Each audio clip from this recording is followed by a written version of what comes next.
नया चल रहा है ना। देखो ये पोर्शन आपका छूट गया था, जिन लोग का छूट गया देखोगे। देखो हम लोग पढ़े बिजनेस लॉ, तो सबसे पहले आप ये जानोगे, देखो लॉ पढ़ने का रिक्वायरमेंट क्या है। हमने क्लास में बताया, देखो एक सिविलाइज सोसाइटी का आपको क्या करना है, निर्माण करना है। सिविलाइज सोसाइटी मतलब सोचते कि नहीं, जहां के कुछ नियम कानून, rule regulation, code of conduct हो, लॉ एंड ऑर्डर हो, उसको आपने क्या नाम दिया, सिविलाइज सोसाइटी। तो उस पर्पज से हमको क्या पढ़ना पड़ता है, लॉ पढ़ना पड़ता है। ध्यान रखोगे यहां पर, अभी हम लोग बात करें बिजनेस लॉ की, तो इंडियन कॉन्ट्रैक्ट एक्ट हम लोग सबसे पहले पढ़ेंगे 1872। ध्यान रखोगे इसका टाइटल क्या है, कहां से आई ये, टाइटल का मतलब क्या है, इसका नाम क्या है, इंडियन कॉन्ट्रैक्ट एक्ट। फिर इनेक्टमेंट डेट, ठीक है, इनेक्टमेंट डेट कब से, 25 अप्रैल 1872 से। इनफोर्सेबल कब से, सितंबर 1 1872 से। सोर्स क्या है इसका, इंग्लिश लॉ। ठीक है, कहां तक अप्लीकेबल है, whole of the India including the state Jammu and Kashmir. अब आर्टिकल 370 हट गई है कि नहीं, तो ध्यान रखोगे ये सारी बातें, इस पर थोड़ा फोकस करोगे।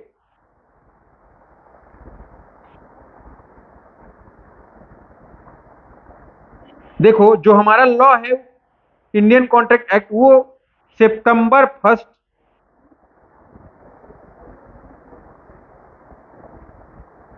1872 से हमारे इनफोर्स में है। ठीक है, बट ध्यान रखो ये लॉ कब का है, बहुत पुराना है कि नहीं पुराना है। तो हमको क्या चाहिए, हमको नए नए लॉज चाहिए कि नहीं चाहिए, क्योंकि जो पुराने लॉज हैं उसमें बहुत सारी डिफिकल्टीज हैं, कमियां भी हैं। तो हमको क्या करना पड़ रहा है, उन कमियों को दूर करने के लिए नए नए एक्ट पास करने पड़ रहे हैं कि नहीं पास करने पड़ रहे हैं। ठीक है, तो ध्यान रखो इसी पर्पज से यहां पर देखो कुछ अमेंडमेंट्स हुए हैं। जैसे देखो आईसी का मतलब क्या है, इंडियन कॉन्ट्रैक्ट एक्ट 1870 जो हम लोग पढ़ रहे हैं, है ना, इसके अंदर इंक्लूड है सेल ऑफ गुड्स एक्ट और पार्टनरशिप भी। इसी डेट को ये सारा था एक साथ, बट देखोगे कुछ प्रोविजन ओल्ड होने की वजह से सेल ऑफ गुड्स एक्ट 1930 को अलग कर दिया गया, कब, जुलाई 1 1930 से।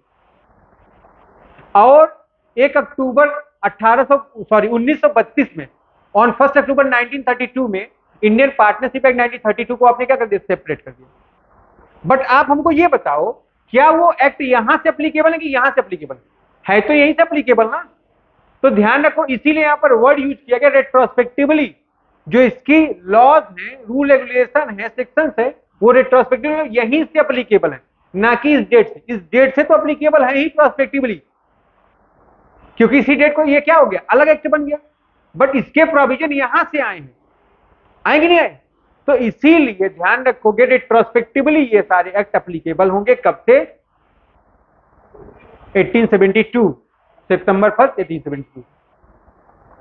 बात समझ में आ रही हमारी। देखो nature of applicability prospective with effect from current date. ठीक है ना, जिस दिन से कोई लॉ बनता है उस दिन से क्या होता है, अप्लीकेबल हो जाता है कि नहीं हो जाता। जब प्रेसिडेंट का कंसेंट मिल जाता है लॉ एक्ट बन जाता है। तो हमको क्या ध्यान में रखना है, ये सारी बात ध्यान में रखनी है कि जिस दिन से एक्ट बना उस दिन से अगर अप्लीकेबल है प्रोस्पेक्टिवली, बट बैक डेट से अप्लीकेबल है, क्या है वो, रिट्रोस्पेक्टिवली। पार्टनरशिप के प्रोविजन 1 सितंबर 1872 से, ऑन 1 सितंबर 1872 से अप्लीकेबल है, क्योंकि पहले वो एक्ट क्या था, इंडियन कॉन्ट्रैक्ट एक्ट का पार्ट था। पढ़ो भाई इसको।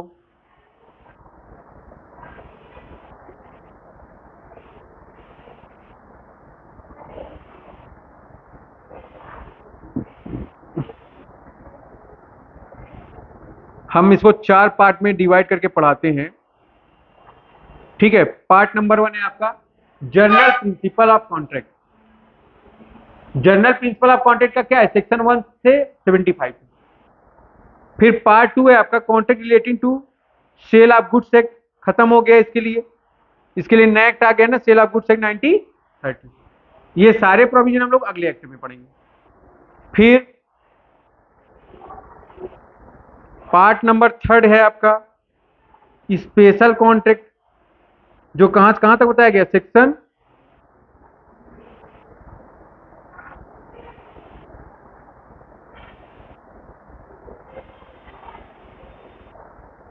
124 से 238 तक है ना।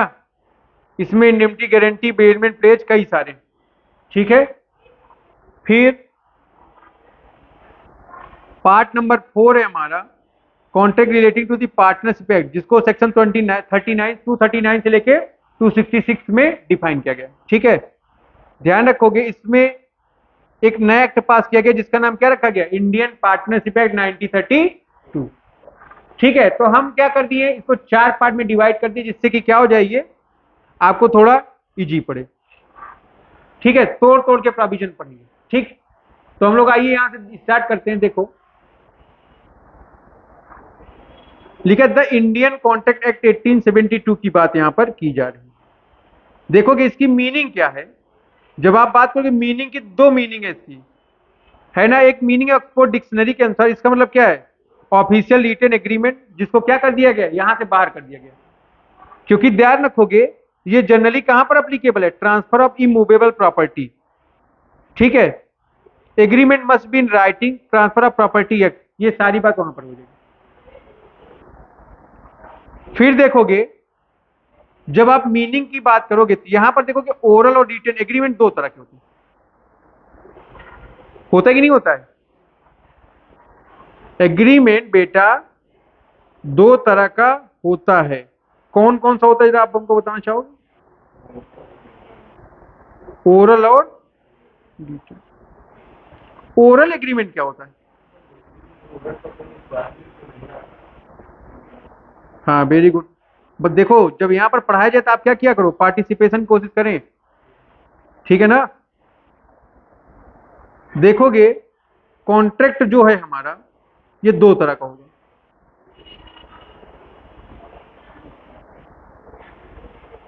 कौन कौन सा,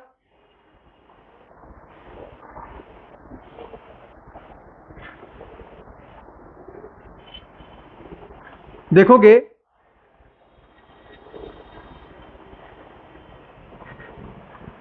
पहला क्या हो गया आपका, ओरल का मतलब जहां पर हमको जरूरी नहीं कि हम चीजों को क्या कैसे प्रकट करें, लिख कर या बोल कर, तो वहां पर हम लोग कैसे एग्रीमेंट कर लेते हैं, ओरल। फिर दूसरा क्या है आपका, रिटन। यहां पर एग्रीमेंट आपका कैसे हो रहा है, रिटन हो रहा है, जहां पर चीजें कॉम्प्लिकेटेड मैटर की और लिखना बहुत जरूरी है, वहां पर क्या करते हैं हम लोग, रिटन एग्रीमेंट करते हैं। बात समझ में आ रही है आपकी, कोई प्रॉब्लम यहां तक। तो हम लोग पढ़े मीनिंग ऑफ कॉन्ट्रैक्ट। कॉन्ट्रैक्ट दो तरह से कर सकते हैं हम लोग, एक ओरल और दूसरा रिटन। ध्यान रखोगे रिटन की रिक्वायरमेंट कहां पर होती है, जहां पर मैटर क्या हो, बहुत सीरियस हो, कॉम्प्लिकेटेड मैटर के लिए हम लोग रिटन कॉन्ट्रैक्ट करते हैं, ठीक है। लिखोगे यहां पर वेन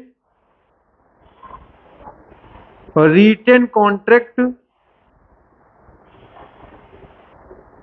is required, ठीक है भाई। नोट करते रहेंगे सब लोग साथ में।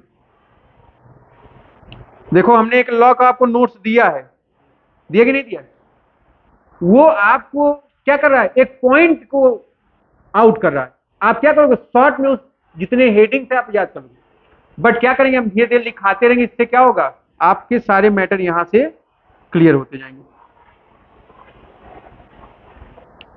लिखोगे यहां पर तुम लोग when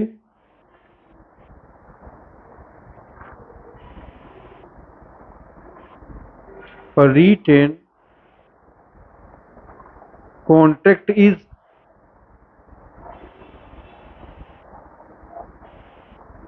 not required,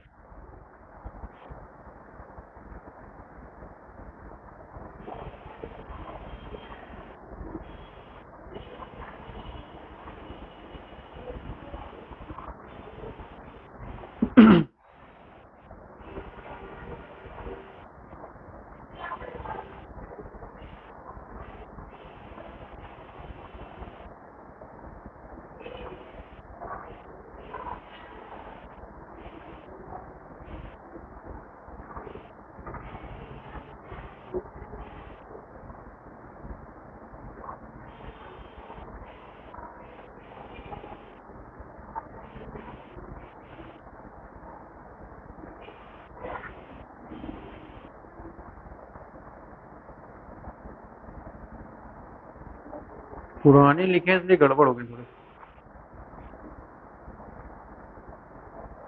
चलो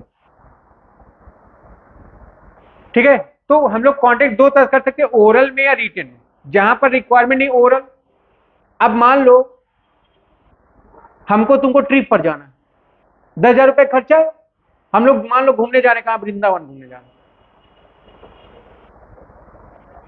अब मान लो 20,000 रुपये तुम्हारा, 20,000 रुपये मेरा खर्च हो रहा है, तो क्या कर देंगे हम लोग, एक कॉन्ट्रैक्ट कर लें। क्या ये कॉन्ट्रैक्ट रिटेन में कंपलसरी? क्या मंदिर जा रहे हो, कौन चोरी करता है मंदिर जाते थे? तो वहां पर रिक्वायरमेंट है रिटेन कंसेंट का। कैसे कॉन्ट्रैक्ट कर लोगे आप? बोल कर, है ना, ध्यान रखो। बट बिजनेस के मैटर कैसे करोगे आप? रिटेन लिख कर, तो वहां पर रिटेन की रिक्वायरमेंट है ना। देखोगे दोनों क्या इन्फोर्सेबल बाय लॉ है, ठीक है। इन्फोर्सेबल बाय लॉ का मतलब क्या होता है? Acceptance in the eyes of law. अगर आप किसी को परेशान कर रहे हो, है ना, तो क्या होगा, लॉ भी आपको परेशान करेगा कि नहीं करेगा? क्यों? क्योंकि उसके पास राइट्स है, वो कंप्लेन कर सकता है, सूट फाइल कर सकता है आपके लिए, ठीक है। तो ध्यान रखो इस बात को। इन्फोर्सिबिलिटी का मतलब क्या होता है? इन्फोर्सिबिलिटी का मतलब होता है लॉ की नजरों में उसकी मान्यता का होना, ठीक है ना। अगर कोई किसी को चाकू मार देगा क्या होगा, जेल जाएगा कि नहीं? कोई चाकू मार के बच थोड़ी सकता है। क्यों नहीं बच सकता है? क्योंकि लॉ, कानून सबके लिए बराबर इन्फोर्सेबल है। इन्फोर्सेबल है तभी तो आप जेल जा रहे हो।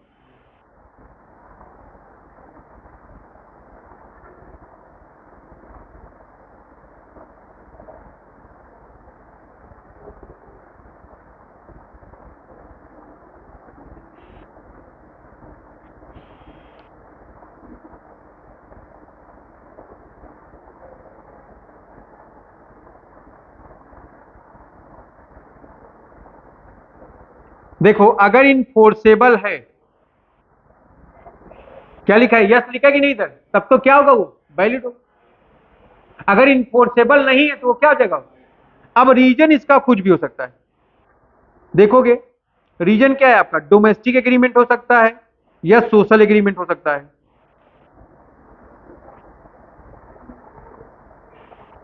हो सकता है कि नहीं। फिर माइनर के साथ एग्रीमेंट हो सकता है या कोई इलीगल एग्रीमेंट हो सकता है, ध्यान रखो,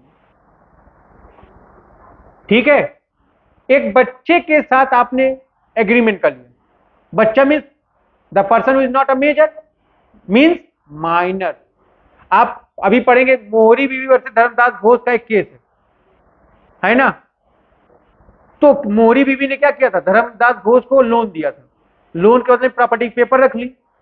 उस समय क्या था, वो माइनर था, उसका जब प्रॉपर्टी हड़प ले रही थी तो उसने क्या कर दिया, सूट फाइल किया। तो कोर्ट में डिसीजन आया कि भैया आप इसका प्रॉपर्टी नहीं रख सकते हो, क्योंकि जब इसने आपसे उधार लिया तो उस समय क्या था, ये माइनर था। और ये माना जाता है कि हमारे कानून में, हमारे देश में माइनर के पास कोई भी पावर नहीं है एग्रीमेंट करने की। तो मोहरी बीवी ने क्या बोला, अब तो ये मेजर हो गया है, अब तो ये बड़ा हो गया है ना। बोली नहीं, ये मैटर नहीं करता है, मैटर ये बात करती किस समय आपने कॉन्टेक्ट कर रखा था, उस समय तो ये माइनर था ना। तो इसीलिए एक वर्ड आया है वाइड के लिए, वाइड अब इनिशियो। माइनर के साथ आप कोई भी अगर कॉन्टेक्ट करते हो तो क्या है, वो वाइड अब इनिशियो मतलब शुरू से ही वाइड, वो कभी वैलिड हो ही नहीं सकता, उस पर आपको कोई रेमेडी अवेलेबल हो ही नहीं सकती, ध्यान रखें हमको, ठीक है। डोमेस्टिक एग्रीमेंट है, किसकांत ने विशाल को अपने बर्थडे पर बुलाया, विशाल दूसरे जगह पार्टी मस्त था, सैटरडे नाइट फुल टाइट हो रहा था, ये 2 पैक अंदर 22 सिकंदर हो रहा था। अब बोला कहां मैं वहां जाऊं उसके यहां, सिंपल खाना खाने, वहां पर 2 रोटी 2 बोटी खा रहा है, ठीक है ना। तो क्या किया, वो उसके बर्थडे पार्टी में नहीं गया, किसकान गुस्सा हो गया। क्या किसकान कर्नल थाने पहुंच के उसके नाम रिपोर्ट लिखा देगा क्या? नहीं ना। क्यों? क्योंकि ये क्या था, डोमेस्टिक नेचर का कॉन्ट्रैक्ट था। ये यस बहुत मोटा हो जा रहा है, इसलिए किसकान को बोला यार चलो हम लोग सुबह क्या करेंगे, मॉर्निंग वॉक पर चलेंगे। ये बेचारा आके खड़ा है बात सुन पर, किसकान सो रहा है, नहीं है, क्या करेगा ये? पुलिस कंप्लेन करेगा, इसको जेल भिजवाएगा? नहीं। क्या ये डोमेस्टिक नेचर का कॉन्ट्रैक्ट, ठीक है। तो ध्यान रखोगे डोमेस्टिक नेचर के कॉन्ट्रैक्ट को क्या होते हैं, वॉइड। इसको आप इन्फोर्स नहीं करा सकते। माइनर इलीगल एग्रीमेंट क्या होता है, बताओ बताओ बताओ, लॉ पढ़ रहे हो ना। गैर कानूनी, वही तो पूछो गैर कानूनी क्या होता है। हाँ, हम लोग एक ग्रुप बना लिए, किसी के घर ईंटा मार रहे, क्या है, लीगल है। हम बोले इधर कोचिंग पढ़ाते हैं, गाड़ियां जाती, बहुत शोर होता है ना, चलो रोड को 2 तरफ से खोद दिया जाता है, क्या है, पब्लिक प्रॉपर्टी को आप हार्म कर रहे हैं, है ना, क्या है, इलीगल स्मगलिंग कर रहा है। इसका एक ग्रुप है पूरा बैंक रोड पर यूनिवर्सिटी पर बिखरा हुआ है, क्या करता है वो, सबका पर्स मार देता है। क्या इस तरह का वर्क बिजनेस में आता है, क्या है ये आप, ठीक है, ध्यान रखोगे। तो इस तरह की चीजों को आप इन्फोर्स नहीं कर सकते, ठीक है। आप पढ़ोगे लॉ में, ऐसी पावर जो आपके पास नहीं हो आप किसी को नहीं दे सकते हो, बट ऐसी पावर जो आपके पास है वो आपको किसी भी दे सकते हो। तुम्हारी गाड़ी ये ले गया किसका, चाहे जैसे चलाए, है कि नहीं, क्योंकि तुम्हारी गाड़ी, बट तुम्हारे पापा अगर तुमको दिलाते हैं तो ले जाने देते उसको, नहीं पापा बोलते ना कोचिंग से कर आए बेटा गाड़ी, पापा किस कान ले गया, बेटा तुमने खरीदा था क्या, तुम तो खरीद के दिए नहीं ना, किसने खरीद के दिया तुमने, तुम तो खुद दूसरे के टुकड़ों पर पले, तुम अपना सामान किसी को दूसरे को कैसे दे सकते हो, ठीक है। तो ये सब बातें ध्यान रखोगे, ठीक है। आ जाओगे, कुछ इंपॉर्टेंट डिफिनीशन है, ध्यान रखेंगे हम लोग। सबसे पहला क्या है आपके पास, ऑफर। ऑफर क्या होता है, ऑफर को देखो डिफाइन किया गया है सेक्शन 2A में, है ना। देखो ऑफर क्या होता है, पढ़िए आप सब लोग। When one person signifies to another his willingness to do or abstain from doing anything with a view to obtain the assent of that other person requiring to such act or abstinence, he is said to make an offer, ठीक है। ध्यान रखोगे क्या कह रहा है ये, section 2A कह रहा है when one person, जब एक पर्सन किसी दूसरे पर्सन के सामने हिज विलिंगनेस का मतलब अपनी इच्छा रखता है। मैंने इससे बोला बेटा कोल्ड ड्रिंक पियोगे, बोला नहीं, हमने अपनी इच्छा रखी ना कोल्ड ड्रिंक पिलाने की, बट ये पी रहा है, नहीं पी रहा, हमने बोला पियो, पी लिया, बोला पीते नहीं आप कह रहे पी ले, हमने बोला बेटा कोल्ड ड्रिंक मत पीना, इसको देखने कोल्ड ड्रिंक लिया है, हम बोले बेटा मत पीना, समझा नहीं, छोड़ दिया कोल्ड ड्रिंक पीना। तो क्या हो गया, ध्यान रखोगे, आप किसी पर्सन के सामने किसी कार्य को करने के लिए या किसी कार्य को नहीं, पापा बोलते नहीं यहां मत जाना, घर वाले बोलते नहीं यहां मत जाना, हम ये हमसे वादा करो तुम कभी स्कूल नहीं जाओगे, वादा करोगे। तो यहां पर हम तुमसे क्या करें, किसी काम को नहीं करना है, क्या नहीं करना है, स्कूल नहीं जाना, हमारे वादा करो हमसे स्कूल जाओगे, तुम बोले ठीक है। तो यहां पर क्या करें हम, किसी काम को करने के लिए वादा करें, ठीक है। तो देखोगे दो चीजें, जब one person signifies to another his willingness, अपनी इच्छा किसी कार्य को लिए, किसी कार्य को करने के लिए करता है या नहीं करने के लिए करता है, तो ये माना जाएगा कि सामने वाले ने क्या किया है, ऑफर।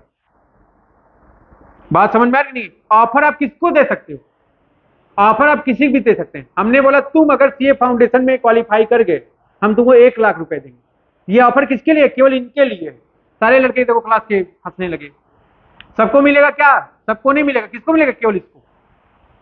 बट मैंने बोला जो सीए फाउंडेशन में टॉप करेगा इलाहाबाद में, मैं उसको 1 लाख रुपए दूंगा, क्या ये जनरल ऑफर सब। तो ऑफर 2 तरह का हो सकता है, जनरल हो सकता है और स्पेसिफिक हो सकता है। जनरल ऑफर किसके लिए होगा, जनरल पब्लिक के लिए, सबके लिए। स्पेसिफिक किसके लिए होगा, किसी पर्टिकुलर पर्सन। एसेंट का मतलब यहां पर क्या है, एसेंट का मतलब अप्रूवल से, ठीक है, देखोगे note, offer is also known as proposal, offer को आप प्रपोजल के नाम से भी जानते हैं। ठीक है, आगे बढ़े। ऑफरर कौन होता है? देखो, the person who provide the offer is known as offerer. ऐसा पर्सन जो ऑफर को प्रोवाइड करता है ऑफरर होता है। ऑफरी कौन होता है? The person whom offer is made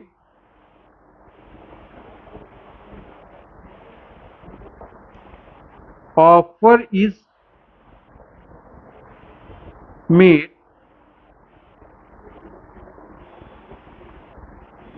is known as offeree. जिसके सामने आप ऑफर रखते हो वो कौन है? ऑफरी। जो ऑफर रखता है वो कौन है? ऑफरर। एक्सेप्टेंस क्या होता है बच्चों?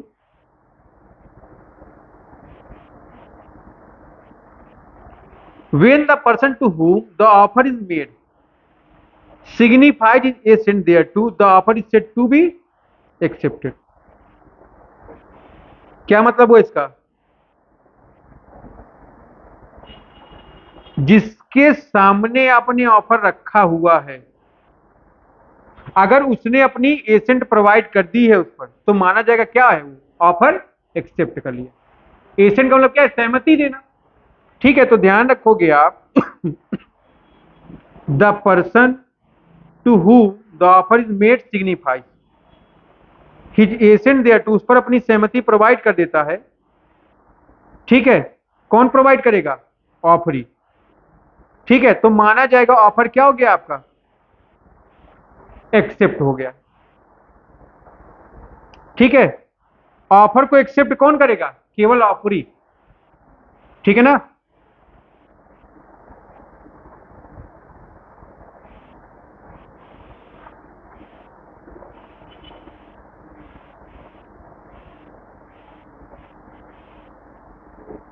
कोई दिक्कत बताएं भाई आप लोग।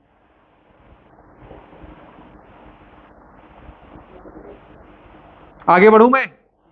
एसेंट कौन देगा? क्या लिखा है? जिसके लिए, किस पे कंसेंट प्रोवाइड करेगा? जिसके लिए ऑफर दिया जा रहा है। फिर प्रॉमिस क्या होता है? देखो,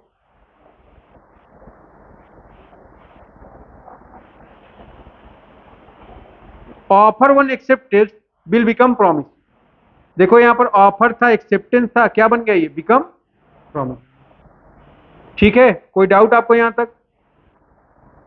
नोटिंग पर विशेष फोकस करना बेटा। देखो, नोटिंग से ही इलाहाबाद यूनिवर्सिटी आपको नंबर देती है।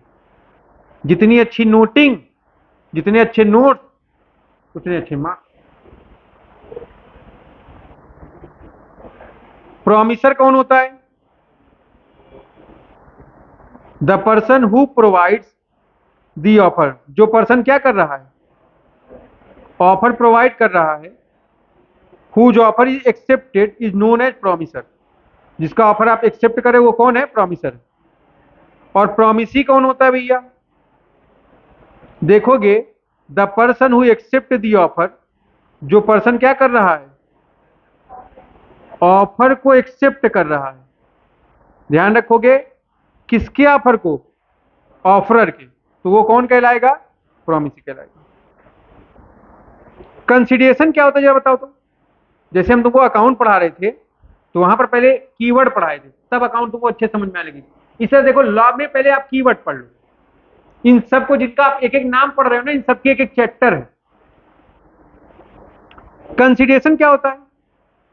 When both the parties something in return, ठीक है, इन द प्रॉमिस,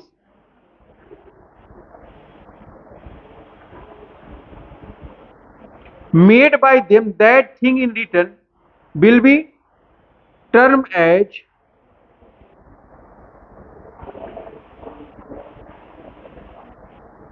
consideration। तुम कोचिंग पढ़ने आए हो कि नहीं आए हो सब लोग? क्यों बेटा? आप हमारे पास कोचिंग पढ़ने आए। हमने आपको क्या किया? पढ़ाया। आपने हमको क्या किया? पेमेंट किया कि नहीं किया फीस का? फीस मेरे लिए क्या है? रेम्यूनरेशन। फीस हमारे लिए क्या है? रेम्यूनरेशन। और पढ़ाई आपके लिए क्या है? रेम्यूनरेशन। बात समझ में आ रही नहीं? तो कंसिडरेशन का मतलब क्या होता है?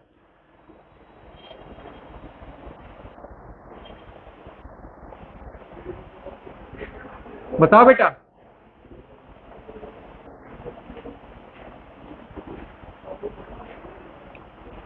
तो दोनों पार्टी के लिए कंसिडरेशन है। कंसिडरेशन मतलब क्या होता है? Something in return. लिखा है कि नहीं? देखो लिखा है यहां पे। Consideration means when both the parties something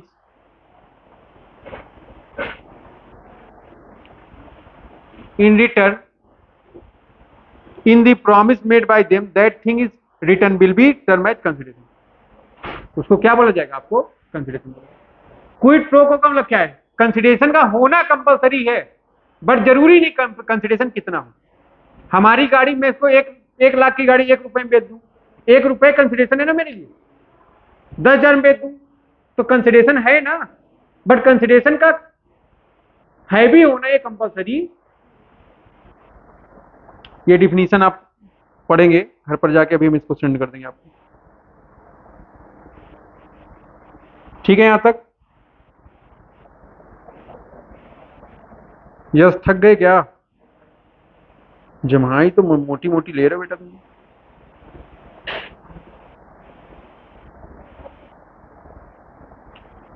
बताओ क्या लिखा है डिफिनीशन में? When at the desire of the promisor the promisee or other person has done or absent from doing anything, does or absent from doing something, promise to do or absent from doing something, ठीक है, such act or absenteeism will be consideration for a promise.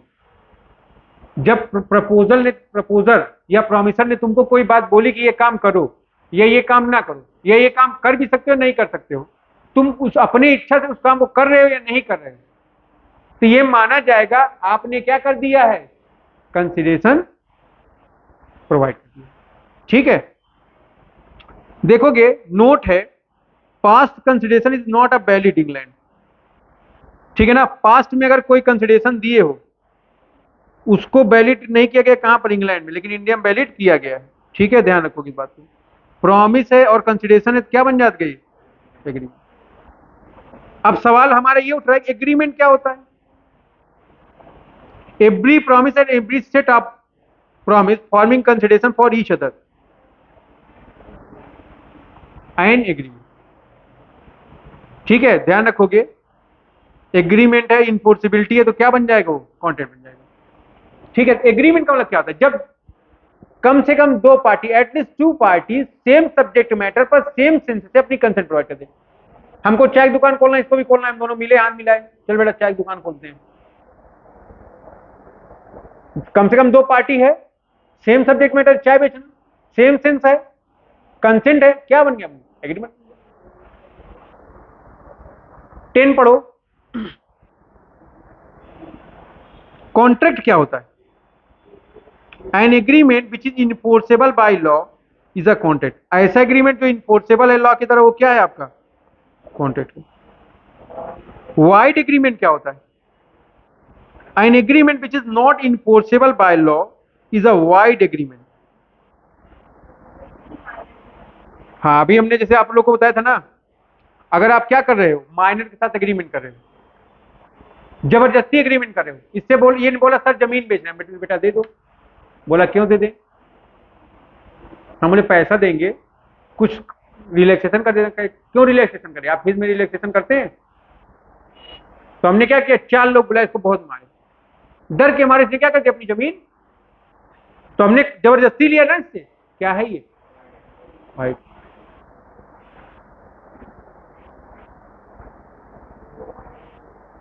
White agreement देखो, और white contract दोनों अलग चीज है। A contract which ceases to be enforceability by law, ऐसा contract जो पहले तो इनफोर्सेबल था बट अब इनफोर्सेबल नहीं। पहले पन्नी चलती थी, पॉलिथीन बैन नहीं, जब बैन, पहले हम इससे पॉलिथीन का कॉन्ट्रैक्ट कर चुके थे, अब गवर्नमेंट ने उस बैन लगा दी, क्या हो गया? वाइड कॉन्ट्रैक्ट हो गया। ठीक है, ध्यान रखोगे। ये कॉन्ट्रैक्ट है आपका। सबसे पहले ऑफर होगा, सोशल लीगल ऑफर हो सकते हैं, इस पर एक्सेप्टेंस होगी, एक्सेप्टेंस होगी, क्या हो जाएगा ये?